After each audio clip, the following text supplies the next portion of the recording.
Hello friends, welcome to online classes. मेरा नाम है रजत अग्रहरी। आज हम लोग पॉलिटी में आगे बात करेंगे। पिछली क्लास में हम लोगों ने पॉलिटी में देखा था, सबसे पहले देखा था दल बदल अधिनियम, है ना। पिछली क्लास में हमने एंटी डिफेक्शन लॉ कहते हैं उसको। पिछली क्लास में हमने दल बदल विरोधी अधिनियम देख लिया था पूरा। उसके बाद फिर हम लोगों ने दल बदल अधिनियम के बाद हमने समझा था संसद के पदाधिकारी कौन कौन से होते हैं। देखा था कि लोकसभा में अध्यक्ष होते हैं जो इस समय ओम बिरला जी हैं। फिर उपाध्यक्ष होते हैं जो इस समय थम्बी दुरई जी हैं। फिर राज्यसभा में हमने देखा कि सभापति होते हैं जो कि वेंकैया नायडू जी हैं। और फिर जो है उपसभापति होते हैं जो कि इस समय हरिवंश नारायण सिंह जी हैं। फिर हमने देखा कि एक इनका आपस अपना एक सचिवालय होता है ना। सचिवालय होता है जिसमें उनका जो प्रमुख होगा लोकसभा का लोकसभा महासचिव कहलाएगा, और जो राज्यसभा का होगा राज्यसभा महासचिव कहलाएगा। ये सब चीजें हमने कल देखी थी। ठीक है। उत्पल कुमार सिंह और देश दीपक शर्मा। उत्पल कुमार सिंह आपके महासचिव थे लोकसभा के, और देश दीपक शर्मा आपके राज्यसभा के महासचिव थे। चलिए, ये सब चीजें अब हो गई। कल हम लोगों ने ये सब देखा था। ये भी देखा था कल साथ में हमने कि अगर मान लीजिए सदन का संचालित करना है, उस स्थिति में अगर अनुपस्थित है अध्यक्ष, तो उपाध्यक्ष आएंगे उनकी जगह। उपाध्यक्ष के बाद कैसे क्या प्रोसेस होती है। लोकसभा में 10 सदस्यीय एक पैनल होता है, राज्यसभा में 6 सदस्यीय पैनल होता है। सब हम लोगों ने देखा था, है ना।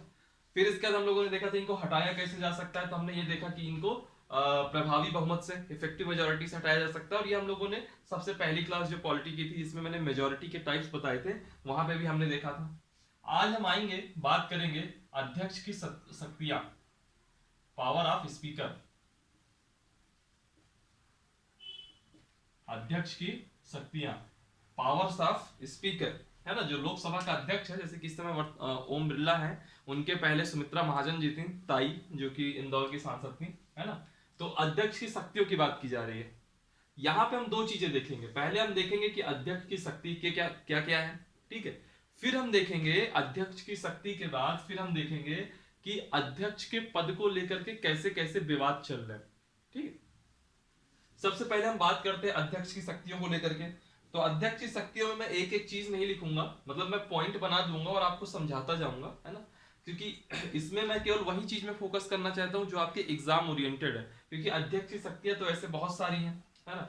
सबसे पहले हम देखते हैं अध्यक्ष की शक्तियां। सबसे पहले अध्यक्ष क्या करता है, जो सदन है, जो सदन है, जैसे लोकसभा का स्पीकर है, तो जो लोकसभा है उसका संचालन करेगा, है ना। उसमें जो प्रोसेस होती है उसका संचालन करेगा। तो पहला काम तो, या पहला शक्ति कहिए या काम करिए, अध्यक्ष की शक्तियां भी कह सकते हैं, अध्यक्ष के कार्य भी कह सकते हैं। ठीक है। सदन की प्रक्रिया का संचालन करना, सदन प्रक्रिया का संचालन करना, ये इसका पहला काम है अध्यक्ष का। ठीक, यह इसका पहला काम है। दूसरा काम क्या होगा, जो सदन की व्यवस्था है उसको बनाए रखना। ये सब बेसिक है, ये जल्दी पूछता नहीं है, लेकिन इतना आपको पता होना चाहिए, है ना। सदन की व्यवस्था बनाए रखना। अब जो पॉइंट आएंगे वह आपके एग्जाम के हिसाब से इंपॉर्टेंट रहेंगे। ये दो बेसिक पॉइंट हो गए। अब इसके बाद जो पॉइंट आएंगे वह अध्यक्ष के पॉइंट ऑफ व्यू से अगर कोई क्वेश्चन बनता है, जो कि अक्सर बनेगा। संसद के अंदर सबसे इंपॉर्टेंट टॉपिक में से अध्यक्ष है। राष्ट्रपति को अगर अलग रख दिया जाए तो अध्यक्ष का काम बहुत इंपॉर्टेंट है। अध्यक्ष से रिलेटेड हमेशा क्वेश्चन पूछता ही पूछता है। अध्यक्ष से रिलेटेड कुछ कॉन्स्टिट्यूशनल डिबेट्स भी हैं, उस पर भी हम आगे बात करेंगे। ठीक है।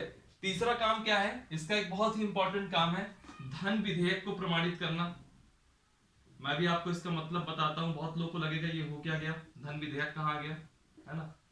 धन विधेयक को प्रमाणित करना, या जो मनी बिल है इसको नोटिफाई करना, इंग्लिश में अगर कहो तो मनी बिल को नोटिफाई करना।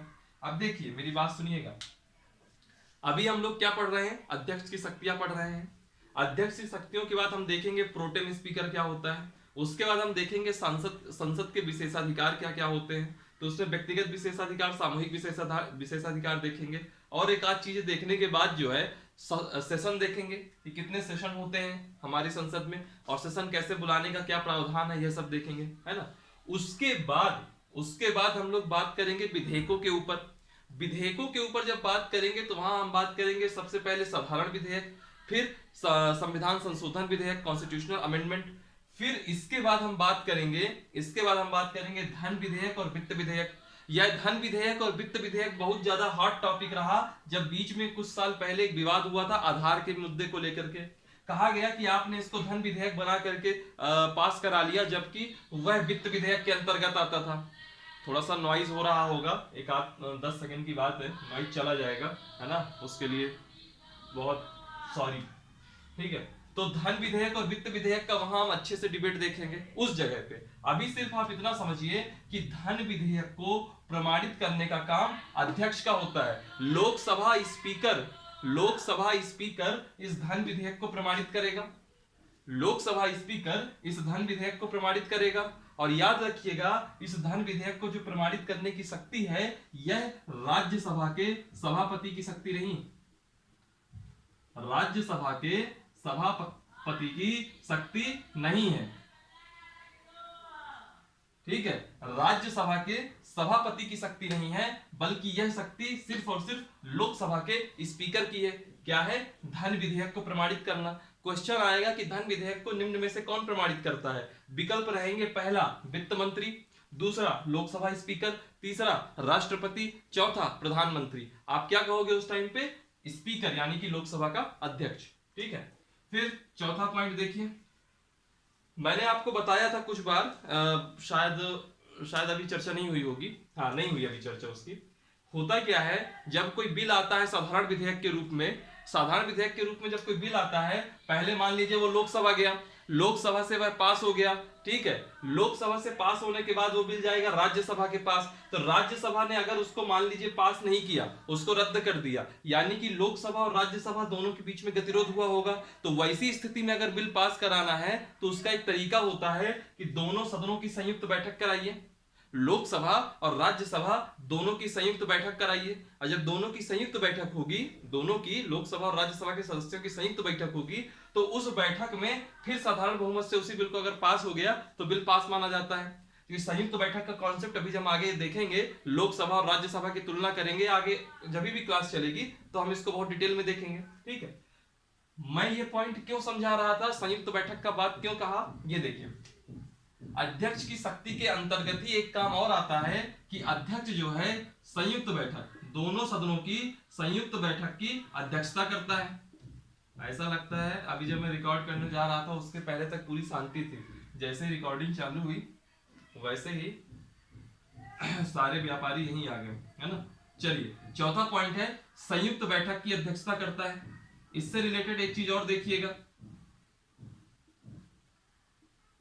संयुक्त बैठक की अध्यक्षता करता है, और कौन अध्यक्षता करता है संयुक्त बैठक की? लोकसभा का स्पीकर। अब सुनिए, मान लीजिए ये आ गए आपके लोकसभा के सभी सांसद आ गए, ये आपके राज्यसभा के सभी सांसद आ गए, एक जगह बढ़िया संयुक्त बैठक हो रही है ना, एक जगह संयुक्त बैठक हो रही है। अब संयुक्त बैठक में होता क्या है, इस अध्यक्षता कौन करेगा? मैंने कहा कि अध्यक्षता करेगा लोकसभा का अध्यक्ष।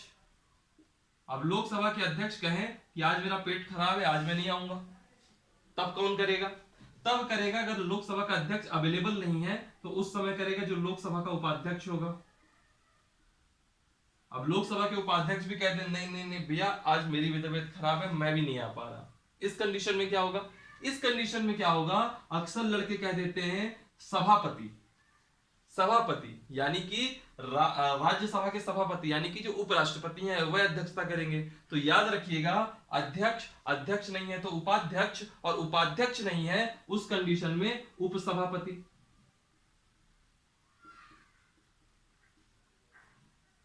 अध्यक्ष नहीं तो उपाध्यक्ष, और उपाध्यक्ष नहीं है तो उपसभापति। अध्यक्ष यानी कि ओम बिरला जी नहीं तो थम्बी दुराई जी नहीं है तो हरिवंश नारायण सिंह जी। और मान लीजिए अगर अब उपसभापति भी अवेलेबल नहीं है तो सदस्य जितने वहां पे सदस्य अवेलेबल होंगे संयुक्त बैठक में, तो सदस्य आपस में साधारण बहुमत से चुनाव कर लेंगे। साधारण बहुमत से चुनाव कर लेंगे, ठीक है। और जो कोई आपस में साधारण बहुमत से चुनाव कर लेंगे, और जो कोई जीतेगा या फिर जिस बंदे के पक्ष में साधारण बहुमत से पास हो जाएगा वो जाकर के स्पीकर बन जाएगा उस टाइम पे, है ना, या संयुक्त बैठक की अध्यक्षता कर लेगा। तो याद रखिएगा, क्वेश्चन बनता है संयुक्त बैठक की अध्यक्षता कौन करेगा, तो हमेशा कहेंगे हम लोकसभा स्पीकर या अध्यक्ष।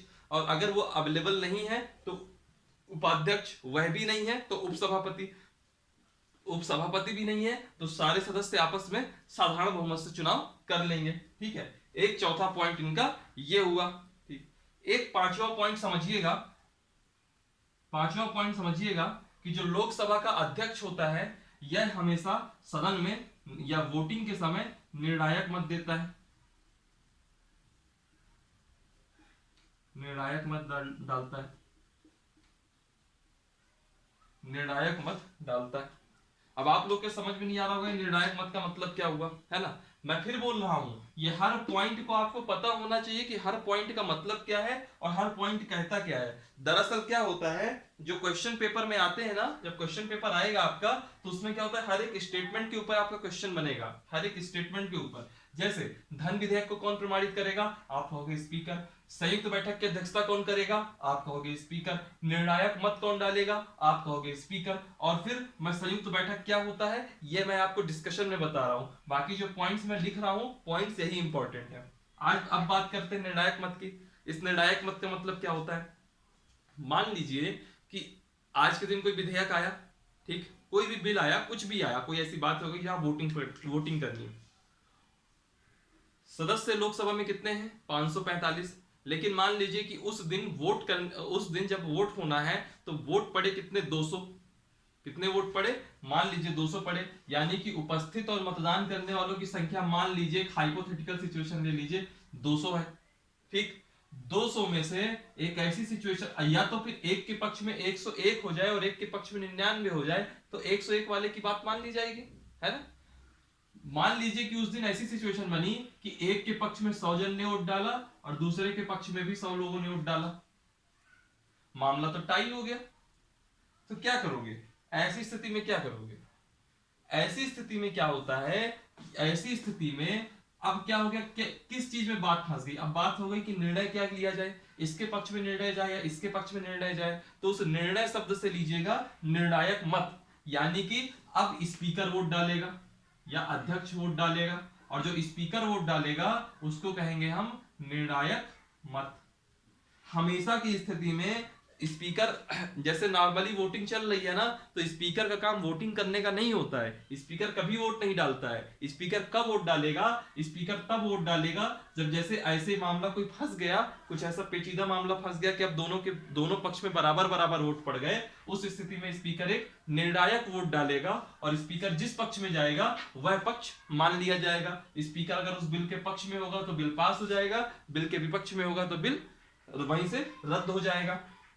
आगे देखिए निर्णायक मत से रिलेटेड एक चीज और समझिए कि जो ये निर्णायक मत में क्या होता है, कई लोग के मन में ये भी आता है कि सर अध्यक्ष के साथ उपाध्यक्ष, जैसे थंबी दुराई है उपाध्यक्ष, क्या उपाध्यक्ष वोट डालता होगा, तो मैं आपसे कह दूं उपाध्यक्ष वोट डालता है। उस समय मेरी बात फिर मानिए, आप उपाध्यक्ष हो कि आप वो 10 सदस्यीय पैनल में हो, इन सबसे कोई मतलब नहीं है। सिर्फ जो व्यक्ति कुर्सी में बैठा है उस समय, जो पीठासीन अधिकारी के रूप में जो कुर्सी में बैठा है, पीठ में बैठा हुआ है, वह स्पीकर है। चाहे फिर उस समय अध्यक्ष बैठा हो, चाहे उपाध्यक्ष बैठा हो या कोई और मेंबर बैठा हो, जो उसमें बैठा होगा वह, उसके पास स्पीकर के तरह ही सारी शक्तियां रहेंगी। फिर उसी का काम रहेगा सदन प्रक्रिया का संचालन करना, उसी का काम रहेगा सदन की व्यवस्था बनाए रखना, उसी का काम रहेगा धन विधेयक को प्रमाणित करना, उसी का काम रहेगा संयुक्त बैठक की अध्यक्षता करना। संयुक्त बैठक की अध्यक्षता का कॉन्सेप्ट अलग है, वो मैंने आपको बता दिया। फिर उसी का काम रहेगा निर्णायक मत का भी। समझ रहे हैं बात को। कहने का मेरे मतलब यह है कि अगर मैं यह कहूं कि स्पीकर का मतलब सिर्फ स्पीकर एक पोस्ट है, नाम मत जाइए कि सिर्फ ओम बिरला स्पीकर, उस समय जो कुर्सी में बैठा रहेगा वही स्पीकर होगा, ठीक है। अब वो जो वोट डालेगा वह सिर्फ निर्णायक मत डालेगा, यानी कि मैं मान लीजिए बैठा हूं, अब आप लोग अक्सर सुनते होंगे जैसे अभी अनुच्छेद 370 हटाना था, वो बोलते नहीं है कि इसके पक्ष में जो लोग हैं बोले या फिर बोले ना, मतलब ऐसे बोलते ना, यस और नो को वहां इस तरह की भाषा में बोला जाता है। उसका भी क्या मतलब है, जब मैं वाचन प्रक्रिया में आऊंगा तो पूरा समझाऊंगा आपको। तो होता क्या है, मैं हूं स्पीकर, मैंने कहा आप इसके पक्ष में है तो भाई लोग सब लोग वोट डालिए, वोटिंग करिए। तो यस में वोट पड़ गए 100, नो में पड़ गए 100। अरे मैंने कहा अरे बाप रे, इस पक्ष में भी उतने, इस पक्ष में भी उतने, कैसे मामला सेटल हो। तो फिर मैं आऊंगा पिक्चर में और मैं जिस पक्ष में वोट दूंगा उसका पक्ष मान लिया जाएगा या वो पक्ष का प्रस्ताव पारित हो जाएगा, ठीक है। तो निर्णायक मत डालता है। अब एक चीज ये भी याद रखिए, मान लीजिए मुद्दा ये चल रहा है कि मुझको निकालना है, मुझको प्रभावी बहुमत से पदमुक्ति करनी है, मैं लोकसभा का स्पीकर हूं और मुझको प्रभावी बहुमत से मुझे पदमुक्त किया जाना है। वैसी स्थिति में क्या मैं वोट डालूंगा? तो मैं फिर बता दूं, अगर मुझको पदमुक्ति करनी है, यानी अगर मुझको पदमुक्ति करनी है या मुझको पदमुक्ति के लिए कोई प्रस्ताव है, उस समय मैं पीठ की कुर्सी में नहीं बैठूंगा, मैं नॉर्मल सदस्यों की तरह नीचे आकर के, जो सदन पे सारे मेंबर बैठे रहते हैं उन्हीं के साथ मैं भी बैठूंगा। पीठ में कोई दूसरा होगा, यानी कि स्पीकर उस समय कोई दूसरा होगा, और मैं उस दिन जब मेरे को हटाने के लिए जो प्रभावी बहुमत से हटाने वाला जो प्रस्ताव आएगा मुझको हटाने के लिए, उस प्रस्ताव में मैं अपना फर्स्ट वोट डालूंगा, यानी कि ये जो 200 जन वोट डाल रहे हैं ना, इनके साथ ही मैं अपना वोट डालूंगा। क्यों? क्योंकि उस दिन चर्चा चल रही थी मुझे खुद को हटाने के लिए।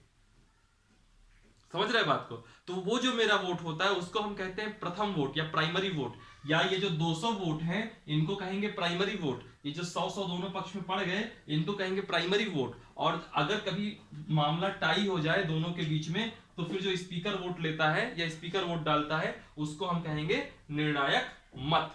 ठीक है, फिर एक चीज और देखिए, छठा पॉइंट, निर्णायक मत। उम्मीद करता हूं आप लोगों को समझ में आ गया होगा।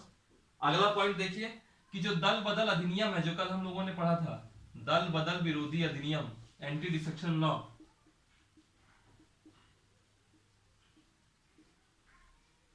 दल बदल विरोधी अधिनियम से भी जो संबंधित कोई सा भी प्रावधान है उस पर कोई भी निर्णय लेना है, पर अंतिम निर्णय स्पीकर का ही होता है। अक्सर क्वेश्चन पूछा जाता है कि दल बदल से अगर कोई क्वेश्चन आएगा ना, तो ज्यादातर क्वेश्चन यही आया करता है कि उस पर अंतिम निर्णय कौन लेता है, तो हम कहेंगे कि अंतिम निर्णय स्पीकर का होता है।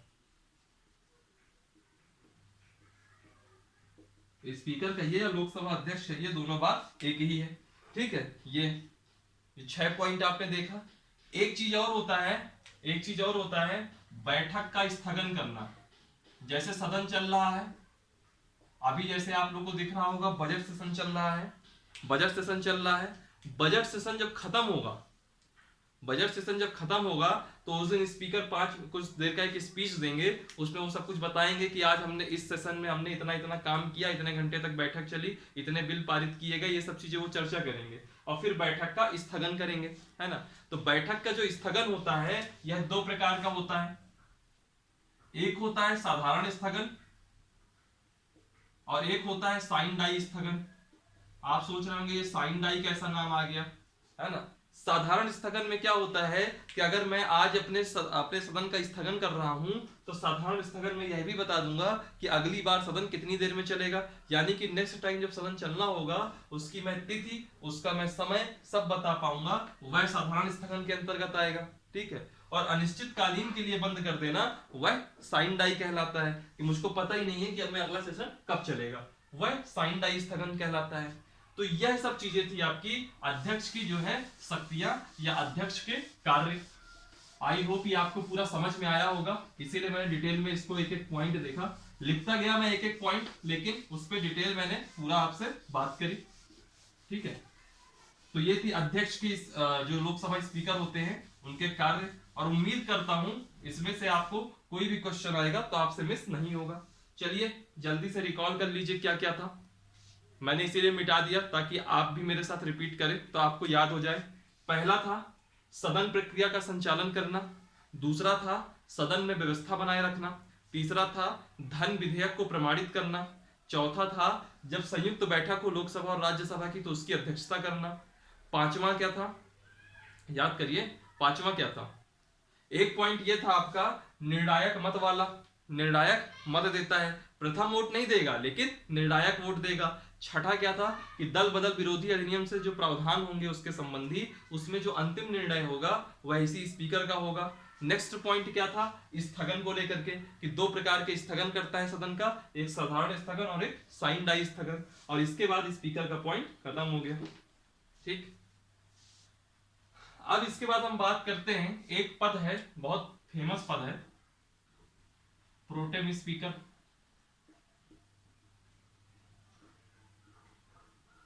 ठीक, प्रोटेम स्पीकर दरअसल होता क्या है, पहले समझिए ये पद आया कहां से, ये पद है क्या, इसका मतलब क्या है। तो प्रोटेम स्पीकर में जो है प्रोटेम स्पीकर में जो है होता क्या है, मान लीजिए अभी नई नई लोकसभा बनी, ठीक, मान लीजिए अभी नई नई 2019 का चुनाव हो गया, नई नई लोकसभा बनी, सुमित्रा महाजन जी को तो टिकट मिला नहीं था, वो तो 2019 तक लोकसभा की स्पीकर थी, अब उनको टिकट नहीं मिला यानी कि वो सांसद बन के गई नहीं। अब 2019 में मान लीजिए 543 जन पहुंच गए, 543 जन पहुंच गए, और जब यह 543 लोग पहुंचे होंगे, उसके पहले जो 2014 से 2019 तक वाली जो लोकसभा रही होगी 5 वर्ष की, वह तो भंग हो चुकी है। अब ये तो नई लोकसभा के नए मेंबर पहुंचे, जब नई लोकसभा के ये नए मेंबर पहुंचे हैं तो इनके बीच में तो अभी किसी ने शपथ नहीं ली है, इन सबको सिर्फ प्रमाण मिला है कि अभी आप सांसद बन के आ गए हो, आप अभी सांसद बन के आ गए हो, आप बनारस से चुन लिए गए हो, आप इलाहाबाद से चुन लिए गए हो, सॉरी प्रयागराज, आप लखनऊ से चुन लिए गए हो, आप भोपाल से चुन लिए गए हो, आप भोपाल के सांसद हो, आप इंदौर के सांसद हो, आप दिल्ली के इस लोकसभा के सांसद हो, ये सब आपको बता दिया गया, आपको प्रमाण दे दिया गया, लेकिन अभी आपने अपने सांसद पद की शपथ नहीं ली, अभी आपने सांसद पद की शपथ नहीं ली है। तो होता क्या है कि इस स्थिति में जब लोकसभा बिल्कुल नई नई आती है, लोकसभा नई लोकसभा का जब गठन होता है, तो राष्ट्रपति क्या करते हैं, राष्ट्रपति क्या करेंगे, इन्हीं 543 में से किसी एक, जो ये परंपरा है अभी तक की, किसी एक वरिष्ठतम सदस्य को, किसी एक वरिष्ठतम सदस्य को, किसी एक वरिष्ठतम सदस्य को प्रोटेम स्पीकर बना देंगे, ठीक।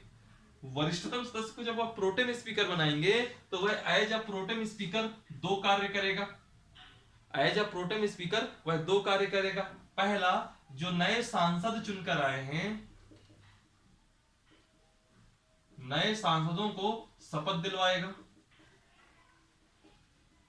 पहले 543 के 543 जो नए सांसद हैं, जिसमें से एक तो प्रोटेम स्पीकर बन गया, अब 542 बचे, उन 542 को यह शपथ दिलवाएगा। दूसरा काम क्या करेगा प्रोटेम स्पीकर, दूसरा काम क्या करेगा, जो अब लोकसभा को आगे तो प्रोटेम स्पीकर चला नहीं सकता, अब नया अध्यक्ष चुनाव करवाना पड़ेगा, तो ये क्या करेगा, नए लोकसभा अध्यक्ष का चुनाव करवाएगा। यह दो कार्य रहते हैं प्रोटेम स्पीकर के, और ये चुने कैसे जाते हैं, ये वरिष्ठतम कोई सदस्य होगा उन्हीं 543 में से, जिसको राष्ट्रपति चुन लेगा कि ये प्रोटेम स्पीकर है, राष्ट्रपति उनको शपथ दिला देंगे, और फिर उसका काम रहेगा सभी नए सांसदों को शपथ दिलाना, नए लोकसभा अध्यक्ष का चुनाव कराना।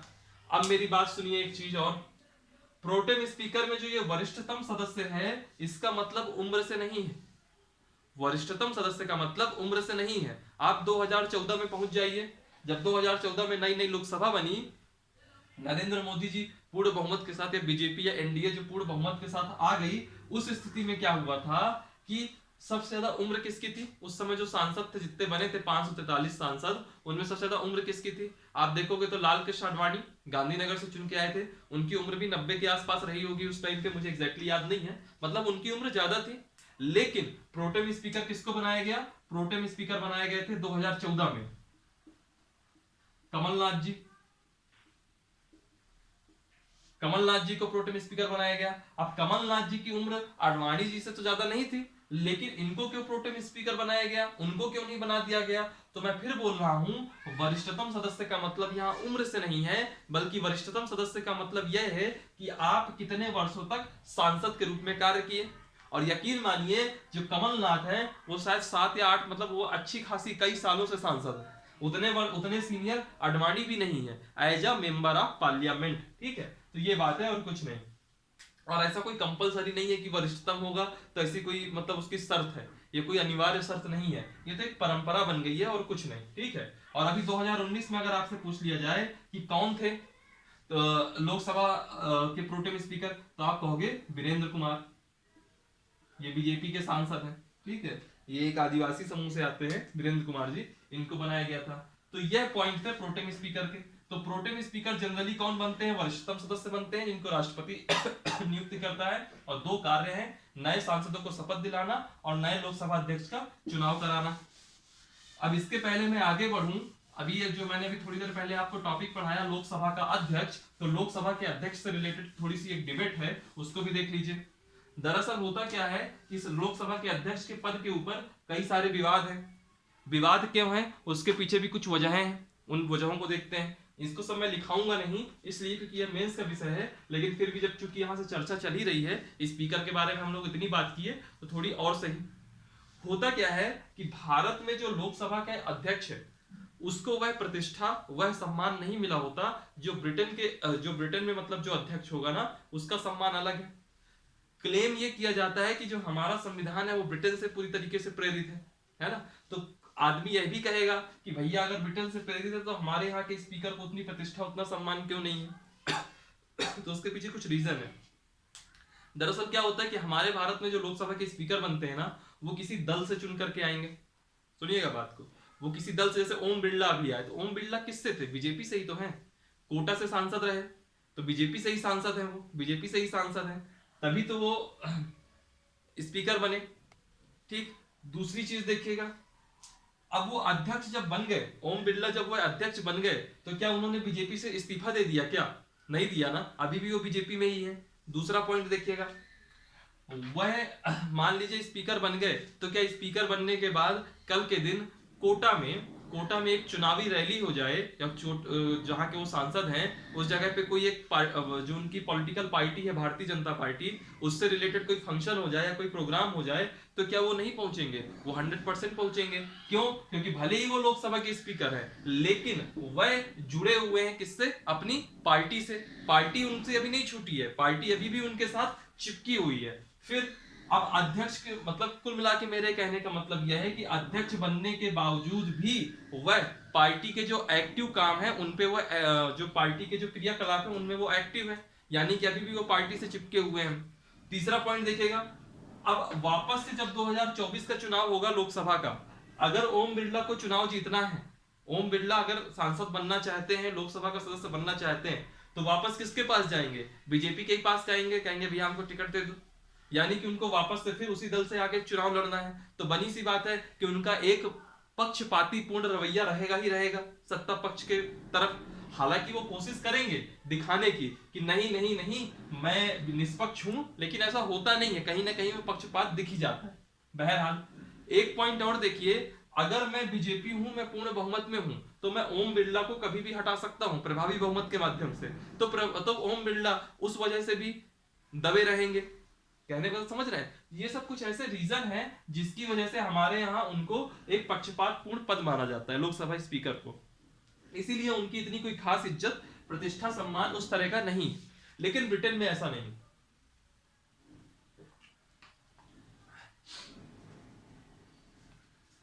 ब्रिटेन में ऐसा नहीं है। ब्रिटेन में जो अध्यक्ष का चुनाव होता है ना उसके कई सारे पॉइंट है, जैसे ब्रिटेन में कभी चुनाव नहीं होगा, अध्यक्ष पद के लिए वोटिंग नहीं होगी।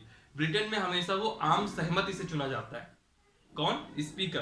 ब्रिटेन में जो स्पीकर होगा वह आम सहमति से चुना जाएगा, ना आप उसके पक्ष में कोई कैंडिडेट खड़ा करोगे ना मैं कैंडिडेट खड़ा, मतलब जो एक कैंडिडेट खड़ा हो गया अगर उसको हम सबकी आम सहमति हो गई, दोनों पार्टी की, लेबर पार्टी कंजर्वेटिव पार्टी दोनों कह देंगे कि आम सहमति हो गई कि यही बंदे को बनने दो, वो स्पीकर बन जाएगा। फिर जैसे ही वह अध्यक्ष के रूप में निर्वाचित हो जाएगा वह उस दल से इस्तीफा दे देगा जिस दल में वो रहा। ठीक, और जब कभी अगला चुनाव होगा तो जब वह अपने क्षेत्र से जब वह चुनाव लड़ने के लिए खड़ा होगा तो उसके अगेंस्ट में कोई भी पार्टी अपना कैंडिडेट नहीं उतारेगी। ठीक, और वहां पे एक प्रक्रिया है, एक बार अध्यक्ष सदैव अध्यक्ष, यानी कि जो एक बार अध्यक्ष बन गया वो हमेशा के लिए अध्यक्ष बन गया। क्यों, क्योंकि कभी भी पार्टी जो है दूसरी पार्टी के जो कैंडिडेट है वो उसके अगेंस्ट चुनाव कभी लड़ेंगे ही नहीं, है ना, वही हमेशा स्पीकर रहेगा।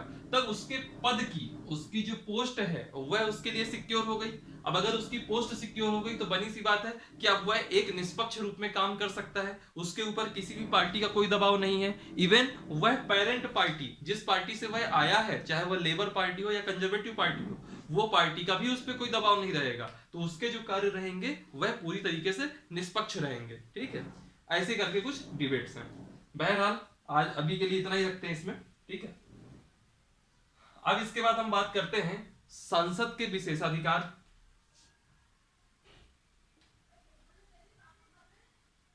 संसद के विशेषाधिकार, क्लास के टाइम पे थोड़ा क्या नॉइज वगैरह का प्रॉब्लम हो जाता है ना, कुछ दिन की बात है, हम लोग जल्दी कोशिश कर रहे हैं कि एक नॉइज फ्री रूम की व्यवस्था हो जाए, ताकि जो भी हम लोग के वीडियो वगैरह बनते हैं उस टाइम पे नॉइज डिस्टर्ब ना करें, क्योंकि नॉइज थोड़ी थोड़ी देर में यहाँ आता ही आता है, कहीं ना कहीं से शोर शराबा आ ही जाता है। बहरहाल बात करते हैं संसद के विशेषाधिकार में। तो जो संसद के विशेषाधिकार होते हैं यह दो प्रकार के होते हैं, याद रखिएगा। इसमें बहुत डिटेल में नहीं जाता हूं। इसमें से क्वेश्चन आपसे क्या पूछेगा, किसी पॉइंट को उठा के कोई क्वेश्चन पूछ लेगा, वो मैं पॉइंट आपको बताने जा रहा हूं। ये तो पूछ लेगा किस अनुच्छेद से लिए गए हैं। तो संसद के जो विशेषाधिकार हैं वो आर्टिकल 105 में दिए गए हैं, आर्टिकल 105 में दिए गए हैं संसद के विशेषाधिकार। और जो संसद के विशेषाधिकार होते हैं वह दो टाइप के होते हैं। एक होता है व्यक्तिगत, यानी कि व्यक्तिगत का मतलब यहाँ पे क्या है कि एज अ सांसद, जैसे मान लीजिए कि मैं लोकसभा का सांसद बन गया या राज्यसभा का सांसद बन गया, तो as a member of parliament मेरे कुछ पर्सनल विशेषाधिकार होंगे, स्पेशल राइट्स होंगे। तो उन व्यक्तिगत विशेषाधिकार की बात करेंगे पहले, और फिर एक होगा सामूहिक, यानी कि एज अ संसद पूरी की पूरी पार्लियामेंट के कुछ सामूहिक विशेषाधिकार होंगे, उनकी भी बात करेंगे हम अभी। पहले हम बात करते हैं व्यक्तिगत विशेषाधिकार की। तो व्यक्तिगत विशेषाधिकार में क्या होता है, व्यक्तिगत विशेषाधिकार में क्या होता है, पहला पॉइंट देखिए, अभिव्यक्ति और विचार की पूर्णता स्वतंत्रता। एज अ मेंबर मैं संसद के अंदर कुछ भी बात करूं, मुझे अपना पूरा पक्ष रखने की स्वतंत्रता है, अभिव्यक्ति और विचार की स्वतंत्रता। अब इस पे जो पूरी बात है मैं बोल के बता दे रहा हूं, बाकी मेन हेडिंग मैंने डाल दी इसमें। अभिव्यक्ति और विचार की स्वतंत्रता में क्या होता है कि अभिव्यक्ति और विचार की मतलब संसद के अंदर अगर मुझे किसी मुद्दे पर अपनी बात रखनी है तो उस मुद्दे पर अपनी बात रखने के लिए मुझको एक असीमित स्वतंत्रता प्राप्त है ना, उसमें किसी भी प्रकार की कोई रिस्ट्रिक्शन नहीं है। और एक बात, मैं अगर संसद के अंदर कुछ बोल रहा हूं, मैं संसद के अंदर अगर अपना कोई पॉइंट रख रहा हूं, तो उस पॉइंट को रखने के बेसिस पर मुझको न्यायालय में नहीं रखा, न्यायालय में नहीं, ये नहीं कह सकता कि मेरे खिलाफ केस कर दीजिए आप कि अरे इन्होंने अपनी अभिव्यक्ति की स्वतंत्रता का उल्लंघन, मतलब कोई दायरा का उल्लंघन कर दिया या ऐसा कुछ नहीं। आप न्यायालय नहीं जा सकते मेरे वक्तव्य को लेकर के, ठीक है। साथ ही स्वतंत्रता के बावजूद मैं जो न्यायाधीश होते हैं, चाहे वो हाई कोर्ट के न्यायाधीश हो चाहे सुप्रीम कोर्ट के न्यायाधीश हो, उनके अगेंस्ट, उनके विरुद्ध गलत आचरण मैं यहां नहीं कर सकता। तब तक उसकी भी एक कंडीशन है, मान लीजिए सुप्रीम कोर्ट के किसी जज को ही हटाने का प्रस्ताव विचाराधीन है, तो जब उसी मुद्दे पर बोलना है तब तो मैं उनके लिए बोल भी सकता हूं, लेकिन नॉर्मल समय में जो मेरी अभिव्यक्ति और विचार होगा उस कंडीशन में मैं सुप्रीम कोर्ट के जज के खिलाफ कोई टिप्पणी नहीं करूंगा। और उसके अलावा मैं कुछ भी वहां बोलूंगा उस बात को लेकर के मुझको न्यायालय में खड़ा नहीं किया जा सकता। यह पहला विशेषाधिकार हो गया, ठीक, यह पहला विशेषाधिकार हो गया। दूसरा विशेषाधिकार देखिएगा, मतदान की स्वतंत्रता। मैं जैसे कोई प्रस्ताव आता है तो वह मेरी इच्छा है कि मैं मतदान के पक्ष में वोट करूं या मतदान के विपक्ष में वोट करूं, ठीक है। तब आप कहोगे कि सर अगर ऐसा है तो दल बदल विरोधी अधिनियम, उस अधिनियम में ऐसा क्यों लिखा है कि अगर आप पार्टी के निर्देश के अगेंस्ट वोट करते हैं तो दल बदल के तहत आपकी सदस्यता जा सकती है। तो मैं आपको यहाँ कहूंगा कि जब हम दल बदल अधिनियम के कुछ ड्रॉबैक्स पढ़ेंगे या उसकी कुछ कमियां पढ़ेंगे तो वहां यही कहेंगे कि यह सांसद के विशेषाधिकार, व्यक्तिगत विशेषाधिकार को कम करता है या उसको हनन करता है, यह हम बात वहां कहेंगे। हालांकि 105 के अंतर्गत जो व्यक्तिगत विशेषाधिकार है, इसके अंतर्गत मतदान की उसको स्वतंत्रता है। वो चाहे जिस पक्ष के मतलब उसको लग रहा है कि यह प्रस्ताव सही है तो सही के पक्ष में वोट करेगा, उसको लग रहा है ये प्रस्ताव गलत है तो गलत के पक्ष में वोट करेगा। उसको आप किसी भी प्रकार का कोई रेस्ट्रिक्शन नहीं लगा सकते। आप यह नहीं कह सकते कि जो है आप इसके पक्ष में वोट कीजिए या इसके पक्ष में वोट कीजिए, आप अपना वोटिंग करने के लिए बिल्कुल फ्री रहेंगे, ऐसा कहता है आर्टिकल 105। हालांकि दल बदल अधिनियम आने के बाद वोटिंग करने के लिए फ्री नहीं है, और उसके पीछे की जो वजह है यह खुद व्यक्तिगत माननीय है, क्योंकि दल बदल आने के पहले ये लोग क्या होते थे, हर दिन इनकी राय कुछ रहती थी, लेकिन वोट करते समय कई सारी चीजों से इन्फ्लुएंस होकर के ये अपना वोट बदल देते थे, है ना। तो वह भी एक डेमोक्रेसी सिस्टम पे एक आघात लगता था। तो दल बदल अपनी जगह इंपॉर्टेंस है, उसकी इंपॉर्टेंस अपनी जगह है, स्पेशल राइट्स की इंपॉर्टेंस अपनी जगह है। तीसरा पॉइंट देखिए, सत्र के दौरान, मान लीजिए अभी सेशन चल रहा है, जैसे अभी बजट सेशन चल रहा है, तो सत्र के दौरान जो सांसद होंगे या माननीय सदस्य होंगे, सत्र के दौरान इन्हें गवाही के लिए नहीं बुलाया जा सकता। ये नहीं कह सकते कि आप अदालत में आइए और गवाही दीजिए। तो तो गवाही के लिए नहीं बुलाया जा सकता। क्यों? क्योंकि अभी सत्र चल रहा है। ये भी एक विशेष अधिकार है। मान लीजिए किसी केस में मुकदमे में मैं कोई गवाह हूं, तो अगर वो अदालत मुझसे कहती है कि आप गवाही देने के लिए आइए, तो आप नहीं बुला सकते, मतलब जबरदस्ती फोर्स नहीं कर सकते। मुझे जाना है वो एक अलग बात है, बाकी आप मुझे फोर्स करके नहीं बुला सकते कि सत्र के समय आप गवाही देने के लिए आइए।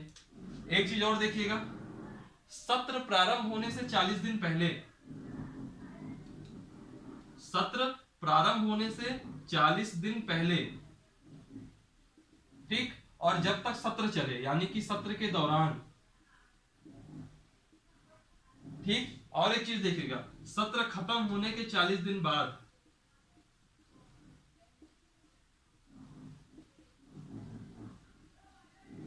सत्र प्रारंभ होने के 40 दिन पहले, जब तक वह सत्र चल रहा है उस सत्र के दौरान, और जब वो सत्र खत्म हो गया उसके 40 दिन बाद तक आपको, यानी कि किसी सांसद को, किसी भी सांसद को दीवानी कानून के लिए गिरफ्तार नहीं किया जा सकता। दीवानी कानून का मतलब क्या होता है? देखिए, कानून दीवानी अपराध के लिए कहिए या दीवानी मामले में गिरफ्तार नहीं किया जा सकता। थोड़ा ये नॉइज चला ही जाए, फिर मैं आगे क्लास कंटिन्यू करता हूं, तब तक मैं लिख लेता हूं।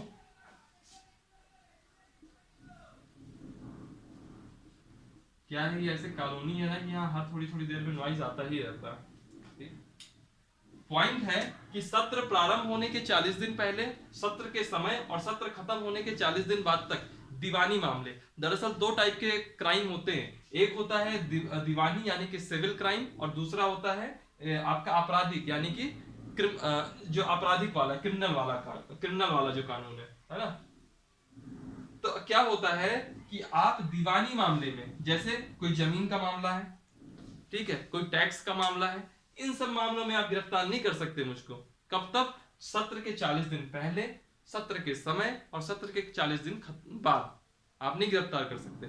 हाँ, उसके अलावा अगर मान लीजिए मेरे खिलाफ कोई ऐसा आपराधिक मामला है कि जैसे मैंने किसी का मर्डर कर दिया, या मेरे खिलाफ किसी संगीन मामलों में कोई अपराध दर्ज है, उस मामले में अगर गिरफ्तारी होगी तो फिर कोई विशेषाधिकार नहीं है, फिर तो आप गिरफ्तार कर सकते हो, लेकिन इस दीवानी मामले में आप गिरफ्तार नहीं कर सकते। ठीक, ये है व्यक्तिगत विशेषाधिकार एक सांसद होने के नाते। अब आते हैं संसद के सामूहिक विशेषाधिकार।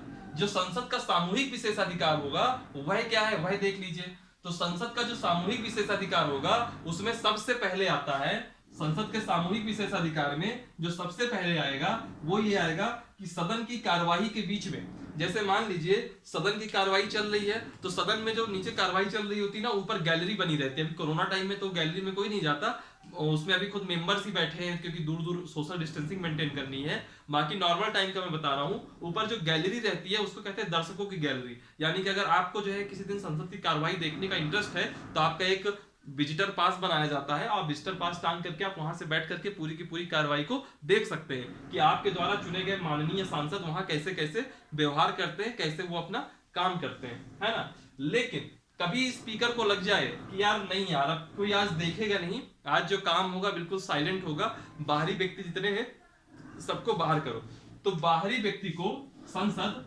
बाहरी व्यक्ति को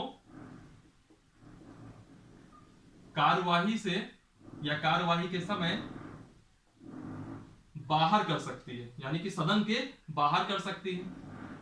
अब आप कहोगे क्या सबको बाहर कर सकती है, तो मैं कहूंगा यह सबको बाहर नहीं कर सकती, एक जन अपवाद है, और अपवाद कौन है ये आप लोगों को कमेंट करके बताना है। क्योंकि मैं जब वो टॉपिक पढ़ा रहा था तो मैंने आपको उसी टाइम पे बताया था कि इस व्यक्ति को संसद के अंदर कार्रवाई में भाग लेने का पूर्णतः अधिकार है, हालांकि उसको मतदान का अधिकार नहीं है। आई होप अभी तक आपको याद आ गया होगा, वह अपवाद है महान्यायवादी, यानी कि अटॉर्नी जनरल ऑफ इंडिया। महान्यायवादी को तो बाहर नहीं कर सकते, बाकी उनके अलावा सदस्यों के अलावा वहां अगर किसी को नहीं रखवाना चाहते तो सबको बाहर किया जा सकता है। यह पहला सामूहिक विशेषाधिकार है। दूसरा, सदन की जो कार्यवाही है उसको प्रकाशित करने, कार्यवाही को प्रकाशित करने से रोक सकते हैं।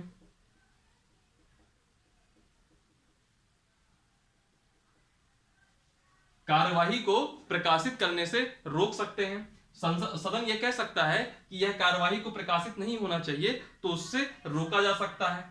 एक टर्म और है, अगर सदन को यह लग जाए, संसद जो है अपनी अवमानना के लिए दंड दे सकती है। संसद अपनी अवमानना के लिए दंड दे सकती है। इस अवमानना के लिए, इस अवमानना शब्द को मैं अभी डिटेल से देखूंगा, ठीक है। संसद क्या करेगी, अवमानना के लिए दंड दे सकती है, ठीक। संसद की अवमानना का मतलब देखिए क्या होता है, इस पूरे मतलब को समझते हैं और आज की क्लास यहीं से खत्म हो जाएगी। और दंड किस टाइप का होगा वो देख लेंगे और क्लास को खत्म कर देंगे आज की। तीसरा मैंने सामूहिक विशेषाधिकार देखा कि पहले एक बार रिकॉल कर लीजिए वरना भूल जाएगा आपको।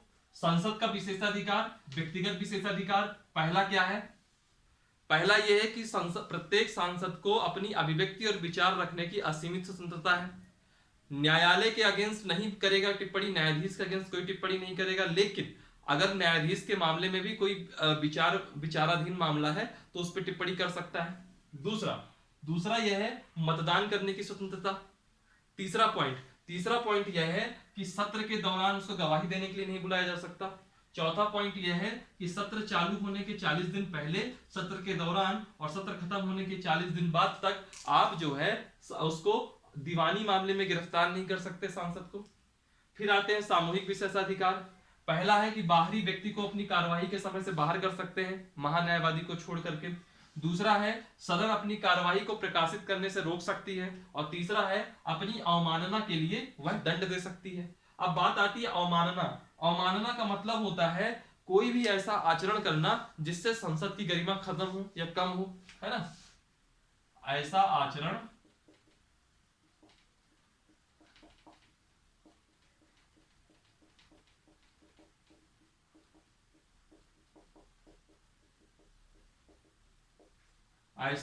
जिससे संसद की गरिमा कम हो अवमानना कहलाती है।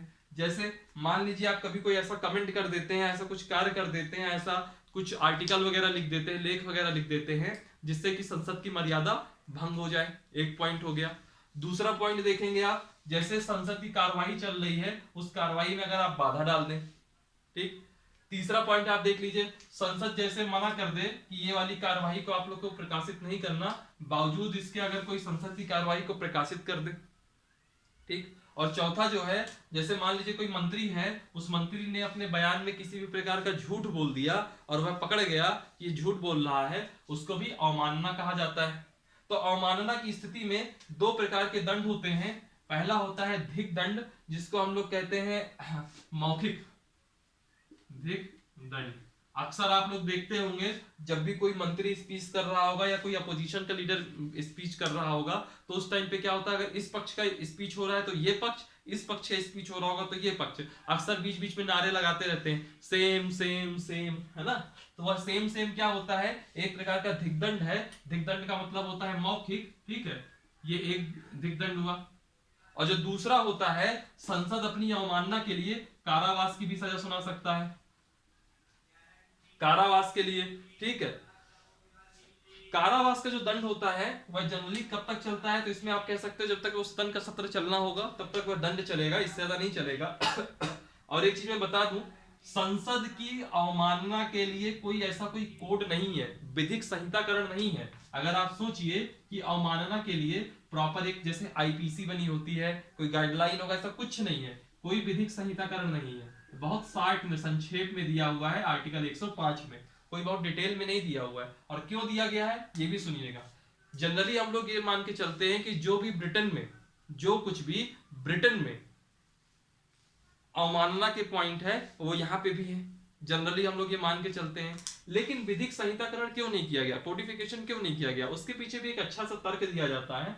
कहा जाता है कि जो हमारे संविधान निर्माता थे उन्होंने बहुत सही सोच समझ करके विधिक संहिताकरण नहीं किया। क्योंकि अगर कोड 5 में कर देते, मान लीजिए 10 पॉइंट दे देता कि इन 10 पॉइंट में अगर कुछ बात होती है तो संसद की अवमानना मानी जाएगी, तो उस स्थिति में क्या होता, जो संसद की अवमानना वाला टॉपिक है इसकी व्यापकता कम हो जाती, यह इतना व्यापक नहीं रह जाता। यह सिर्फ और सिर्फ ये हो जाता कि उन 10 पॉइंट में संसद की अवमानना होगी और 11वां पॉइंट या 11वां कृत्य आप कुछ करते हो तो वह अवमानना में नहीं होगा। और अभी तो ऐसा है कि अगर आप उसके अगेंस्ट कुछ भी बोल दोगे तो वह अवमानना में आ जाती है ना। जैसे आप कह दो कि हमारा सांसद चोर है, हमारा सांसद चोर है। तो दरअसल ये आपने अवमानना ही कर दी, लेकिन समस्या क्या है कि वो चोर होता है, इसकी वजह से जल्दी आपको कोई सजा मिलती नहीं है। समझ रहे हैं बात को? तो ये दो प्रकार का ये हो गया।